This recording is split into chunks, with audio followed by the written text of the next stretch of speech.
Vous écoutez radioinfocité.com. Ça va passer inévitablement par les banquiers parce que j'ai déjà de l'information, moi, qui me dit qu'il y a déjà des financiers en Occident qui ont commencé des pourparlers. C'est Jean-Claude Pomerleau qui nous en parlait parce qu'il y a des banquiers qui doivent voir arriver le phénomène et qui essaient de trouver des solutions en ce moment. Est-ce que c'est le cas ou c'est complètement inexistant? Je pense que vous avez raison que c'est le cas, hein. C'est-à-dire les milliardaires sont des gens qui sont informés beaucoup plus que nous et surtout beaucoup plus tôt que nous.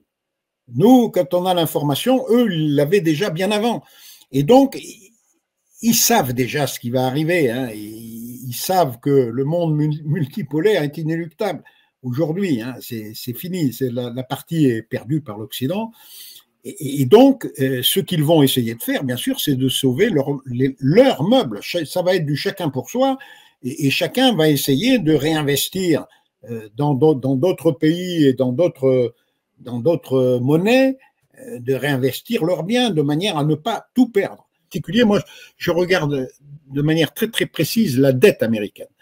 Et la dette américaine, on s'aperçoit, hein, la Chine, par exemple, largue à peu près 20 ou 30 milliards par mois de la dette américaine. Donc, la Chine a culminé avec une part de la dette américaine qui était de 1300 milliards de dollars il y a quelques années. Elle n'en est plus qu'à 800 aujourd'hui.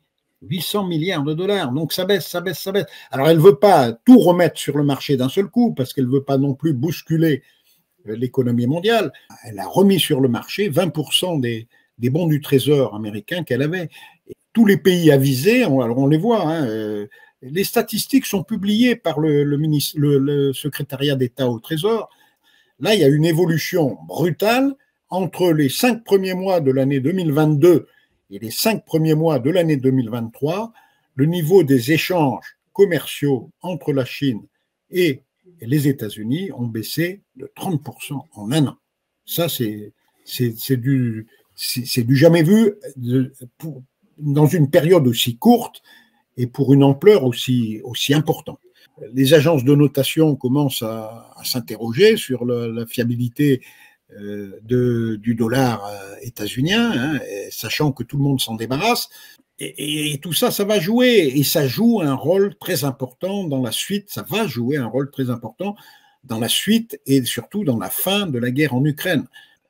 Ça ne sauvera pas évidemment Zelensky, hein. Vous vous souvenez d'un homme qui avait les moyens de faire chanter le gouvernement des États-Unis tout entier, qui s'appelait Epstein, ouais, et qui, pas de chance, s'est suicidé ou a été suicidé en prison. Pas de chance. Pas de chance. Il a pas eu de chance, hein.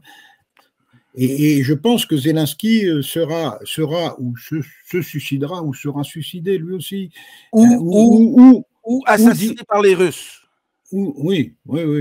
Hein, oui, on dira, ou assassiné, mais on dira, s'il est assassiné un jour, on dira que c'est forcément les Russes, hein, parce qu'on rentre dans une période qui va être dangereuse pour lui. Vous écoutez radioinfocité.com.